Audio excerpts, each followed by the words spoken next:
Morning mga guys, for today's video dito ako sa aking tanim at mag-i-spray at i-update na rin yung in-sprayan ko kung patay na ba yung damo natin. Sa ngayon tirahin muna natin itong papaya natin dahil maraming insekto na punta dito.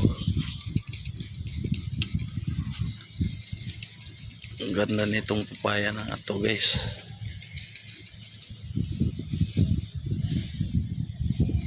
So yung bayo to na ano. Tapos ito guys, naubos na. Naubos na. Ay, kagandahan, may sili pa tayo.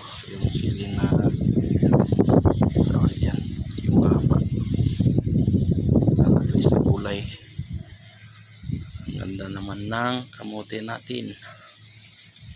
So masukal na guys yung aking mga tanim. So ngayon proceed tayo sa aking inisprayan kung patay na ba yung damo na inisprayan natin ng ground up. So yun, kita nyo, napansin nyo kaysa dito, ito hindi ito na-sprayan, so berdeng berde. So dyan naninilaw na, ibig sabihin epekto yung inisprayan ko na round up.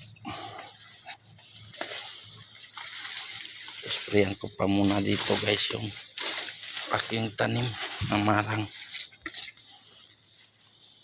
kasi laging dinanda po ito ng uod, baka hindi na naman lalaki. So yan, patay na guys, so dilaw na. So sana itong puno na to mamatay din kasi sa gabal yan. Pag yun, malaki na yung marang natin guys. So marang at saka ano yan, rambutan guys.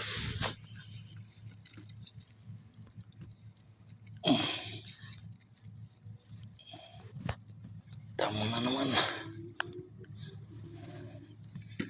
nagaganda na yung marang dito guys. Kasi sa Tagaytayan guys, nakabili ako doon, hindi ko pa nakain, kinuha ko lang yung buto. Yan yung buto na nga ngayon. Magkano doon ang marang? 200 may git, yung liit lang.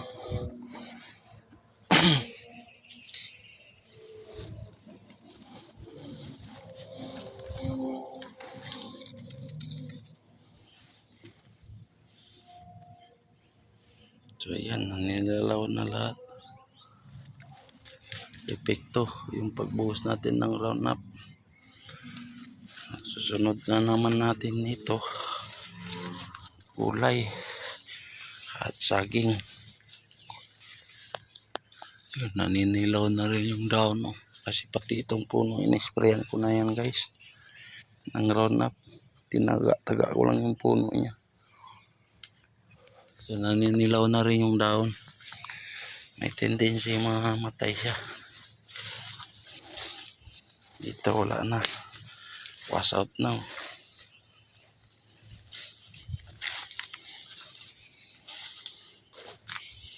Tatanim na naman tayo ng gulay dito at kung ano pa mga bini mayroon. So sa lapan na ito ninisprayan ko, sigurado malayong mararating to.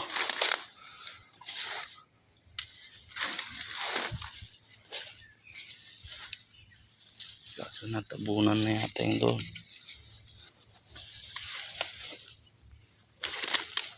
Ito marang din to guys, dalawa yan.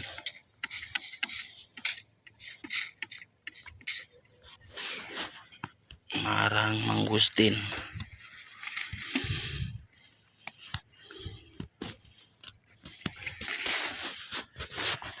Ayos.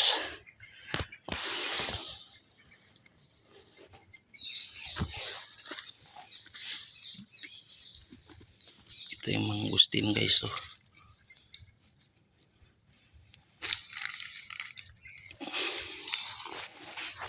So ngayon, itatanim-tanim muna dito sa lupa ng may lupa.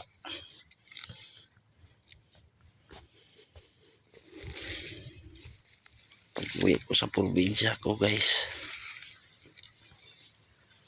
yung akin naman tataniman ko.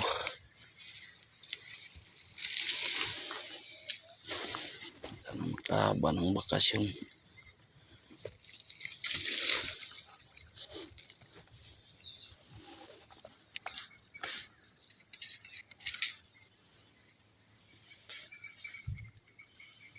So ito lang parang hindi nadali. May iwasan ko yata to kasi dito dilaw na lahat eh. Oh.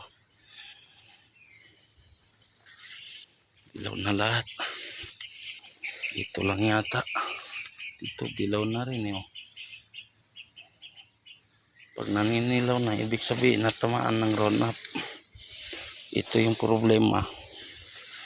Parang hindi ko yata nadaanan to.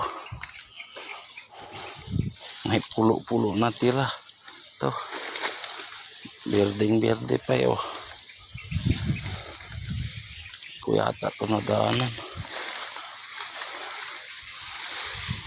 Wala nga oh. Dito na.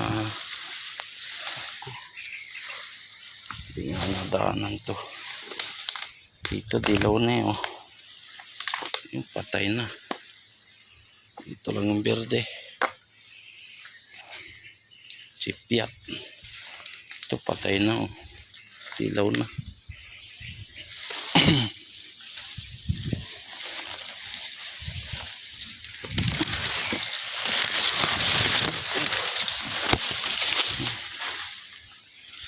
Dilaw na. Dito in-sprayan ko na rin to. Ito guys oh. Papaya ko. Daming nangangain ng insekto dito eh. Daming nadapo. Natuloy. Ayan. Tingnan niyo yan. Dilaw na. Dito ko lang yan ginanyan yung spray. Hindi na ako pumunta roon.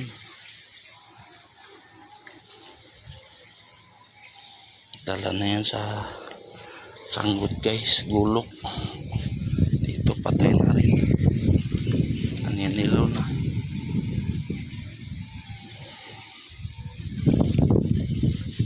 So epekto na guys. Yung gamot. Sunod ko na lang yung tanim.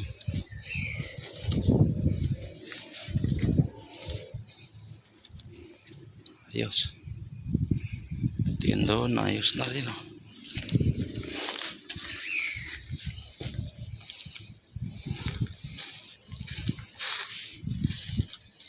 Ano nang bindi mo ilalagay dito. Ayos na yun. Patay na nga. Inilaw na. Good job. So, hanggang dito na lang guys. Maraming salamat sa suporta. Okay na. Please subscribe and follow to my YouTube channel and Facebook page. Paiwan na rin ako ng bakas para kay babalikan. Maraming salamat po at magandang umaga. Thank you.